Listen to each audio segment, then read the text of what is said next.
Hey guys, Chris Fix here. Today I'm going to show you how to fix an odometer that doesn't work.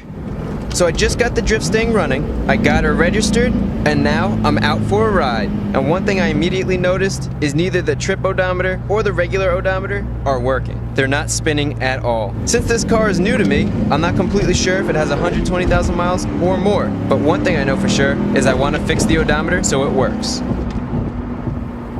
Now this fix I'm about to show you applies to pretty much any car with an analog dash with these numbers that actually physically spin. Digital dashes are a little bit different, and there are two common reasons why your odometer stops working. Back in the old days, they actually had a spinning cable that was connected to either the wheel or the transmission, and that spinning cable would turn the odometer so you could get your mileage. And I'm sure you've seen it in the movies where somebody puts the car up on jack stands and runs the car in reverse to roll back the odometer. Well, that was actually something that could happen back in the day. But today's vehicles work completely different. They use something called a vehicle speed sensor, which is this right here, and it converts a mechanical signal, so this spins, to an electrical signal which runs up to the dashboard and then turns that odometer. This works for digital and analog gauges. So if you put the car in reverse, it actually increases the mileage on the car, not decreases.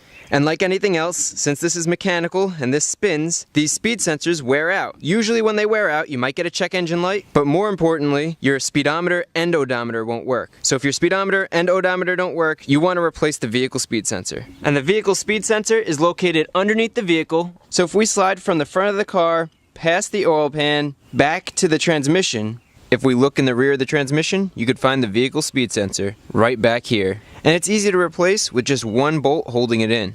So replacing the vehicle speed sensor is a common fix when both the speedometer and odometer are not working. But in our case, the speedometer works perfectly fine, it's just the odometer that's not working.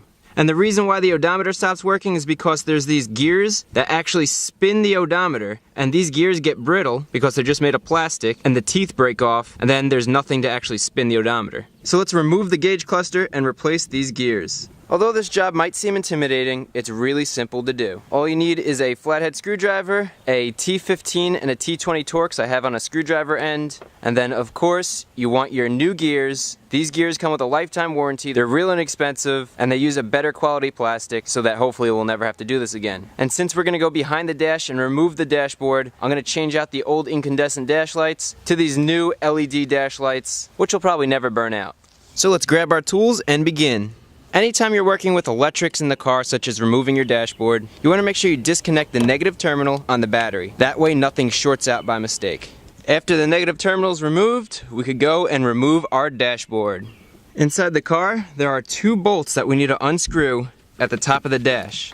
There's one, and there's two. Now just in case you don't have a Torx bit that fits these, you can use a 7mm socket, which also works as well. Next, grab the headlight button and pull it outwards. And then turn it so that you see the slot in the side of the plastic. Now stick your flathead screwdriver into that slot and pry on that clip and pull outwards, which will remove the switch. Now we're going to remove this plastic bezel that covers the gauges. In the left corner and in the right corner are clips. So what you want to do is you want to get your fingers behind the bezel, and with a firm pull, pop the clips that hold that in. And the bezel will come right out. With the bezel removed, we have 4 screws we need to remove. There's one down here, there's one up there, and if we go to the other side, there's one down there and one up there. Again, use your T20 or your 7mm. There's 1 and 2. Now we'll go to the other side. There's 3 and 4. With all 4 bolts out, gently pull the gauge cluster out far enough so that you could disconnect the back where the wiring harness is. Now that should give us room to get to the other one. Same thing, it has a little clip that you have to press in and then pull it right out. Now we could remove the whole gauge cluster. Alright, with our gauges removed, we could put them on a workbench, make it easier to work on. Now all of these gold color screws on the outside have to be removed. You could use a T15 Torx or a 5.5mm socket. And with the last screw removed, now we want to gently remove this cover and place it off to the side. If you have any dust between the gauges and this plastic piece, you could get some compressed air and blow the dust out.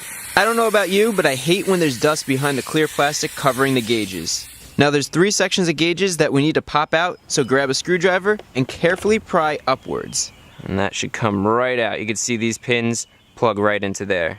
Next, there's one more gold screw on this side that we have to remove. Good. And now pry the gauges on the right side up, and now we can remove our middle gauges just like so. With the middle gauge cluster completely removed, we could flip it over and you could see the gear, which is located right down here. So what happens is the speed sensor signal comes in here and it tells the motor how fast to spin. And that motor has a worm gear on it, which is this right here. And that worm gear spins this driven gear, the black driven gear right there, which spins the red gear, which gives us our mileage. Next, we want to remove this motor right here. Grab your flathead screwdriver. You can see this little plastic clip right here in the blue. You just want to pop that up just a little bit and then twist your motor, and then that will allow the motor to come out. Now to get the black gear out, just get your flathead screwdriver underneath it, just like this, and pop it out. And check out the difference. So the black gear is completely busted, it has teeth missing, this piece of plastic's cracked, so we're gonna replace it with our new white gear. Just wanna make sure that you fish all the old pieces of gear out of here so that it doesn't jam up the new gear. And look at how soft this plastic is, it's just coming apart in my hand. And once we're sure all the old pieces are out of here, we could grab our new white gear, and that's just gonna slip right in. Kind of clicks in there. Good. And you can see that meshes with the red gear, so that's good. Now we want to remove the old worm gear. So just get a flathead screwdriver. It should help pry that off. And you can pull it off the rest of the way. We could get our new worm gear, and that's gonna slide right on. And with this, you want to push the worm gear almost all the way to the base, but you don't want it to touch the base. You want to give it some space. A little bit more than that. Good. So you can see how there's a gap in between there. This way the gear won't bind. Now we could just push this in here, give it a little turn as it goes in, turn the motor. Alright, with our new gear in there and everything in place, let's put this back together. So we'll start with our speedometer and tachometer, and all these gauges, they just push right in. They have these prongs that fit right into here. So just put it in place and push down until it clicks. Same with the left side and the right side. Good. Now with everything pushed into place, we want to make sure that we don't forget to put in one of the screws right there. Because once you put the plastic cover on here, you can't get to this screw. Now you guys already saw we did this whole job with a screwdriver, but to make things go a little bit faster, I'm going to be using an electric screw gun. With that screw screwed in, now we could get our plastic cover, and not only did I dust out the cover with air before, but I also took a microfiber cloth and gently cleaned the surface here. You want to be careful, it's soft plastic so it easily scratches. Don't use a paper towel. Make sure you use warm water, and I made this thing look brand spanking new. Check that out. That's going to look real nice when it's in the car. And that just sits right on top. And then there's 8 remaining screws that go around the edge at the black plastic, and we're going to screw those in. Only snug these up and don't over tighten them, because we're only screwing into plastic. Now we're almost done. Let's flip it over and change out the bulbs. The 5 black knobs are the large bulbs that provide the backlighting to the cluster. The beige knobs are the dummy lights, like the low coolant, low oil, or ABS light. But we're just changing the larger bulbs to LEDs. So all you need to do is twist the knob and the bulb pops right out. Now with all our bulbs out, let's replace it with nice new LED bulbs. The LED bulb is similar in size to the stock bulb, so it should fit. And all you do is pop out the old bulb and push in the new bulb.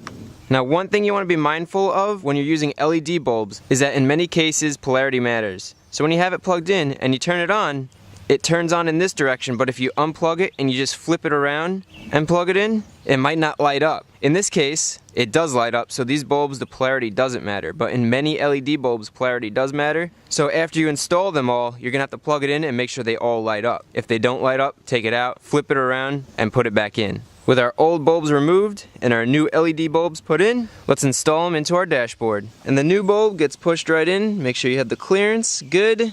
Turn it so it clicks right into place, and do the same exact thing for the other 4 bulbs. Alright, we are ready to install this and see if the odometer works and see how the LEDs look. So let's go install it into the car.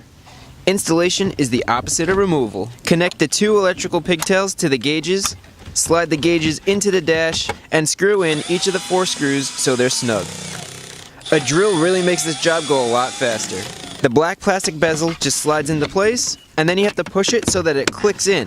And now we have 2 more screws holding in the bezel. Good. And one last thing, our headlight knob. You just push that in until it clicks. Just like that. Alright, now that looks great. We got our new LEDs in there, and more importantly, we got our new gears, which replaced this old broken one, so let's see if the odometer works. Now we just need to plug in the battery, and let's go out for a ride.